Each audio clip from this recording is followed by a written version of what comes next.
Hello everyone, welcome to my new blog. कैसे हैं आप लोग? होप आप सभी लोग अच्छे होंगे। तो मैं फिर से आ गई हूँ एक नए ऑर्डर के साथ में, नए ब्लॉग के साथ में। तो मैंने डिनर अपना कंप्लीट ही किया था कि मुझे ऑर्डर रिसीव हुआ।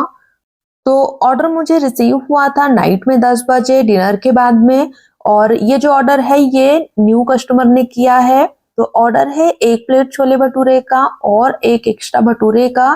तो जैसे ही मैंने ऑर्डर एक्सेप्ट किया तो मैं तैयारी में लग गई, क्योंकि जितना जल्दी हम कर ले उतना ही ज्यादा अच्छा होता है। नहीं तो जितना भी टाइम मिलता है उतना टाइम कम ही लगता है और टाइम ऐसे ही चला जाता है।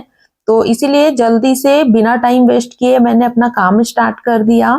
एक गैस पे मैंने भटूरे का ऑयल गर्म करने के लिए रख दिया था और दूसरे साइड पे मैं छोले बना रही थी।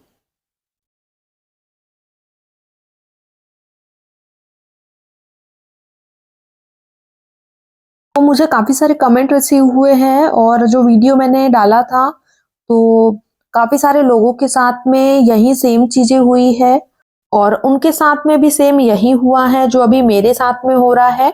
तो इसीलिए अभी मैं आपको यही बोलूंगी कि जब भी आप बिजनेस स्टार्ट करते हैं तो आप एक तो एक्स्ट्रा अमाउंट लेकर करिए कि अगर आपको प्रॉब्लम भी आए तो आप मैनेज कर पाए और बंद ना करें डायरेक्टली।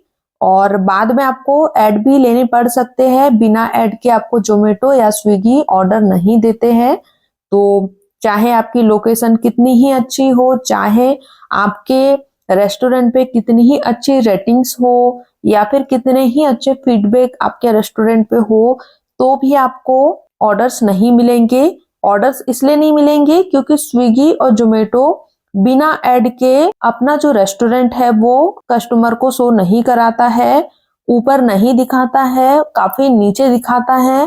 तो क्या होता है कि कस्टमर स्क्रॉल करते करते उतने नीचे नहीं जाते हैं, तो रेस्टोरेंट वो नहीं देख पाते हैं, इसीलिए वो हमारे रेस्टोरेंट से ऑर्डर नहीं करते हैं। तो अगर आप भी प्लान कर रहे हैं क्लाउड किचन स्टार्ट करने का तो आप ये वीडियो जरूर देखिएगा और इन बातों पे ध्यान जरूर दीजिएगा।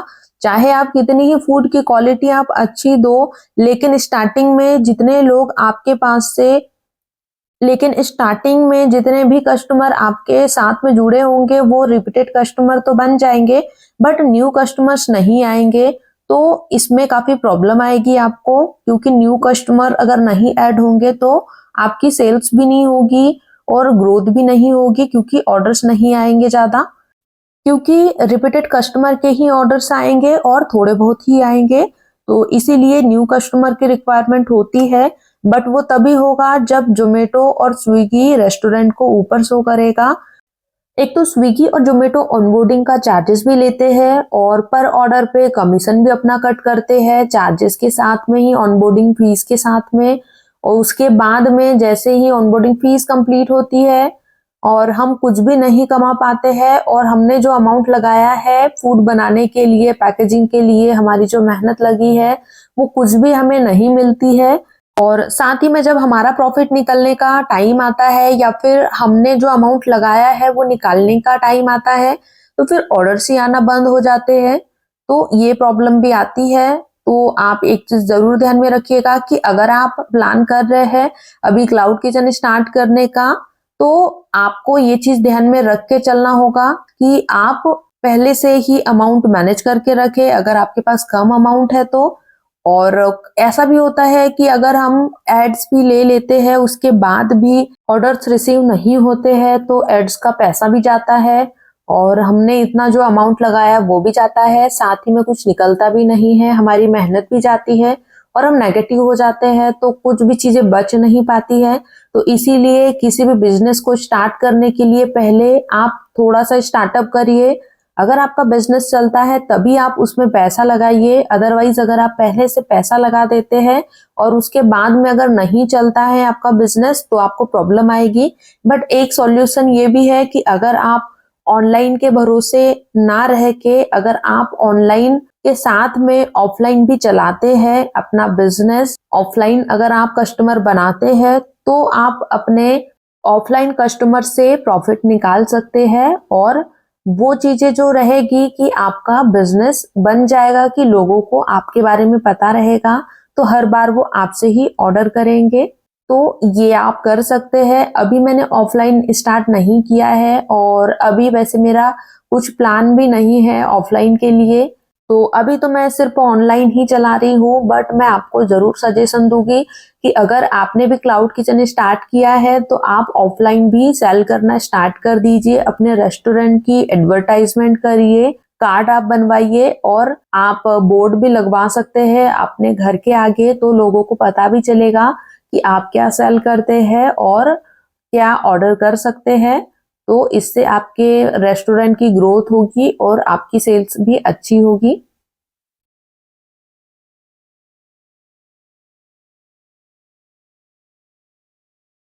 तो मेरे ऐड नहीं लेने के पीछे क्या रीजन है, तो वो मैं आपको बता देती हूँ कि मैंने ऐसे काफी सारे लोग देखे हैं जो एड्स लेते हैं बट उनको ऑर्डर्स तो आते हैं बट बेनिफिट नहीं हो पाता है, या फिर ऑर्डर्स ही रिसीव नहीं होते हैं।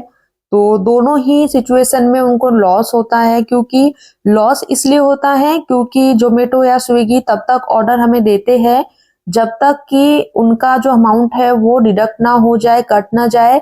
उसके बाद जो रिपीटेड कस्टमर रहेंगे हमारे, बस उसी कस्टमर से हम कुछ बेनिफिट निकाल सकते हैं। उसमें भी स्विगी और जोमेटो अपना कमीशन और जीएसटी, डिलीवरी चार्जेस, ये सारी चीजें कट करते हैं।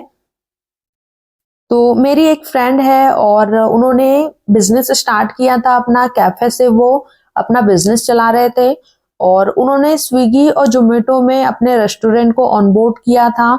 तो उनके साथ ये हुआ था कि स्विगी से तो उनको ऑर्डर्स ही नहीं आ रहे थे और उन्होंने स्विगी से ऐड नहीं लिया था बट उन्होंने जोमेटो से ऐड ले लिया था। तो उनको कहा गया था कि 8,000 का आपका अमाउंट रहेगा और 8,000 जब तक कंप्लीट नहीं हो जाता तब तक आपके ऐड चलता रहेगा। और उन्होंने ऐड को बंद नहीं किया, उन्होंने कहा था कि ऑटोमेटिक ऐड बंद हो जाएगा, लेकिन ऐड बंद ही नहीं हुआ और ऐड की जो वैल्यू है वो 25,000 तक पहुंच गई। तो उनके पास ऑर्डर्स तो आए, उनकी सेल्स भी हुई, 25,000 तक का अमाउंट उन्होंने कमाया था बट जोमेटो ने वो अमाउंट उनको दिया ही नहीं, उनको 1 रुपए का भी पे आउट नहीं दिया था। तो मतलब उनको कुछ भी बेनिफिट नहीं हुआ, वो 25 से 30,000 के नुकसान में चले गए थे। और उसके बाद उन्होंने कंप्लेन भी रेज की थी बट उनको वहां से भी कोई अपडेट नहीं मिल पाया, कुछ भी अमाउंट रिटर्न नहीं मिल पाया। तो ये सिचुएशन उनके साथ में हुई थी और लास्ट में फिर उन्होंने अपना जो रेस्टोरेंट है वो स्विगी और जोमेटो दोनों से ही क्लोज कर दिया।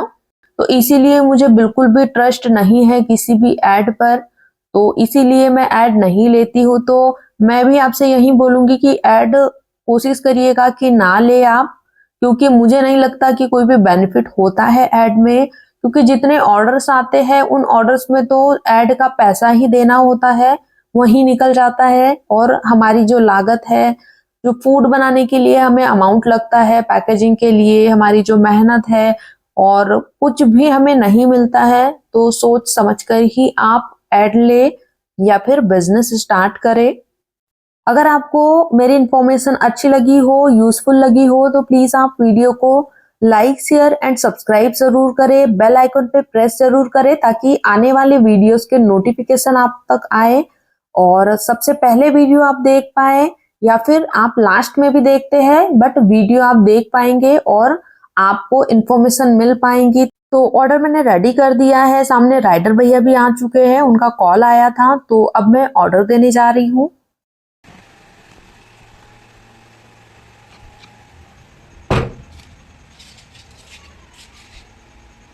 चल ऑर्डर देने।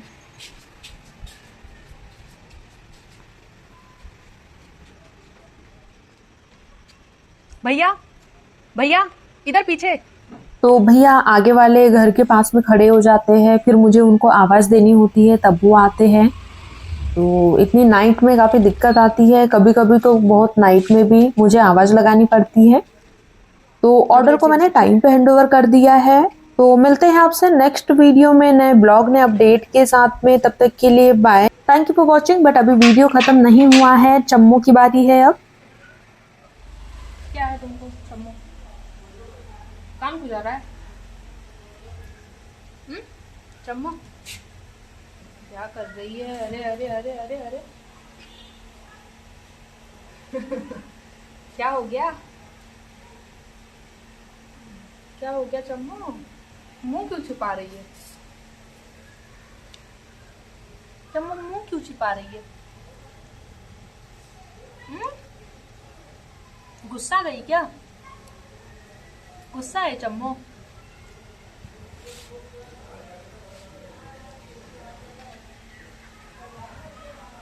क्या कर रही है? मस्ती कर रही है?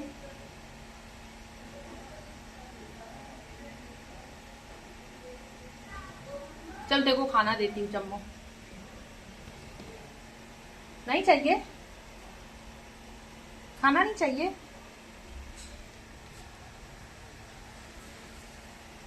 बाय।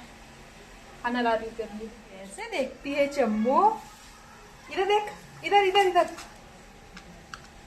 लो, क्या करती है चम्मू? लग रहा है चम्मू रोड तक चली जाएगी बिस्तर लेके। क्यों चम्मू? बिजी है चम्मू अभी।